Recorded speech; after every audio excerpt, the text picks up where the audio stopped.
Hey there! If you're gearing up for your peer support certification, you have landed in the perfect spot. We're about to tackle a study guide for Module 7, Ethics and Boundaries. And trust me, this is, hands down, one of the most heavily tested areas you're going to face. So if you want to walk into that exam feeling totally prepared, stick around. Let's jump right in. Okay, just picture it. You're sitting in that interview, the pressure's on, and they hit you with this question. A peer seems really distressed and asks for your personal number to get through the weekend. I mean, your first instinct is probably to just help them, right? But something in your training is telling you to pause. So what is the right move here? And that right there is the heart of it. The people evaluating you aren't just looking for a simple yes or no. What they're really testing is your ability to do two things at the same time. Show real, genuine compassion for the person's struggle and hold that firm, professional line that the role demands. Nailing this balance, that's the whole game. So to get this right, we've got to start with the absolute foundation. What are boundaries really? Let's stop thinking of them as a bunch of rules to memorize and start seeing them as what they are, your essential safety framework. At its core, a boundary is just an invisible line. It helps everyone know what's okay and what's not okay within this specific professional relationship. And the most important thing to get here is that this isn't about limiting connection. It's all about making sure everyone feels physically and emotionally safe. That includes you and the person you're supporting. I love this metaphor because it makes it so clear. A barrier? That's like a big brick wall. Its job is to block connection, to keep people out. But a boundary? That's more like a fence. A fence doesn't stop you from connecting. It creates a safe, defined space where you can actually invite people in with intention and safety. It's protective, not restrictive. See the difference? And all of this brings us to what I call the golden rule of peer support boundaries. If you remember one phrase from this, make it this one: we are friendly, not friends. This little line just perfectly sums up the entire professional relationship. So why is this so important? Well, think about it. Friendship is amazing, but it's a two-way street, right? It implies this limitless emotional support for each other. It comes with expectations like being available 24/7 that you just can't and shouldn't meet in a professional role. Peer support is different. It's intentionally focused on the peer's needs, and it has a clear scope and time frame. And you know, your personal boundaries are just one piece of a much bigger puzzle. This visual really shows it well.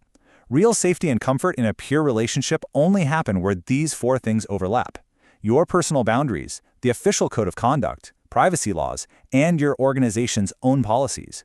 You have to be thinking about all four all the time. Okay, so that framework leads us straight into the code of conduct. I want you to think of these as the hard lines, the absolute 100% non-negotiables that you have to know cold for any evaluation. These are the bright red lines. Crossing any of them is an instant fail, so let's be super clear. Number 1, no romantic or sexual relationships. Full stop. 2, no exploitation. You can't use this relationship for your own personal or financial gain. 3, do no harm.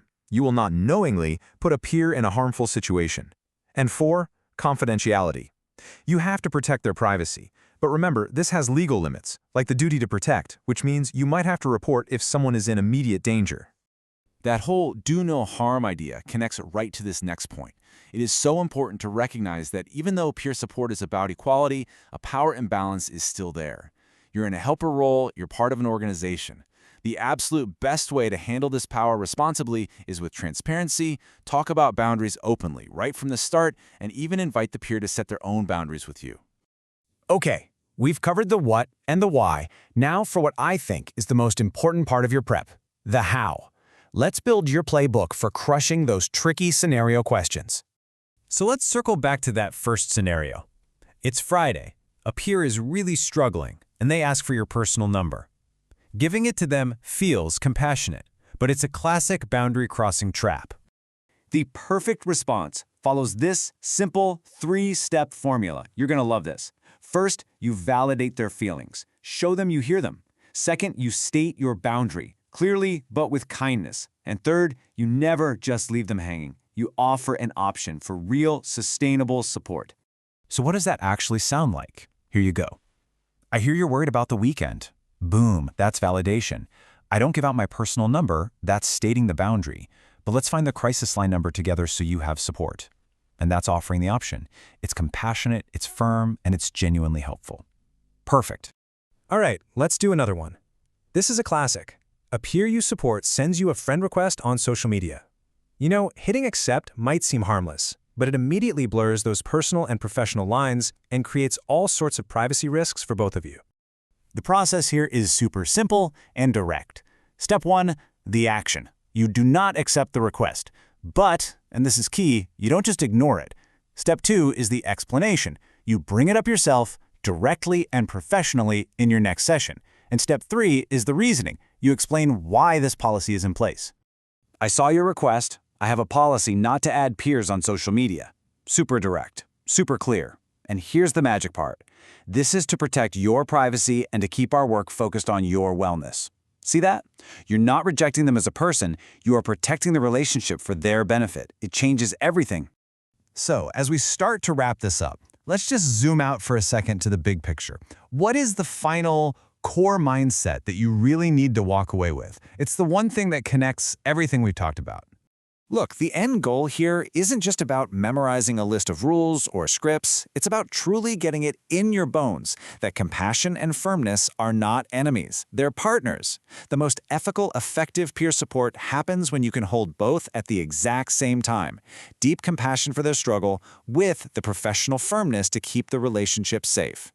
So I'm going to leave you with this question to really think about as you keep studying. Using all these principles, what does a truly safe, truly ethical, and deeply supportive peer relationship really look like to you?